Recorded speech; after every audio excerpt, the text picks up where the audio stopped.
আল্লাহ পাক রব্বুল আলামিন কোরআনুল কারীমে সুন্দর করে জানা দিলেন, ওয়া ইয ক্বালা রাব্বুকা লিল মালাইকাতি ইন্নী জাইলু ফিল আরদি খলিফা। সম্মানিত ভাইরা আমার, আল্লাহ পাক রব্বুল আলামিন যখন মনের ভেতরে চিন্তা করলেন, মনের ভেতরে ফিকির করলেন, আমি দুনিয়াতে খলিফা সৃষ্টি করব, আমি দুনিয়াতে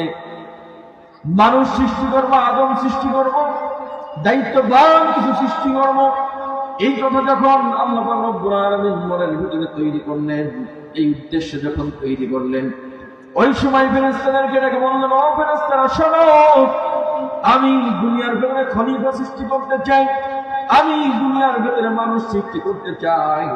ফেরেশতারা তখন কি বলল জানেন? ফেরেশতারা অনুমান করেছিল মানুষ দুনিয়ার ভিতরে গিয়ে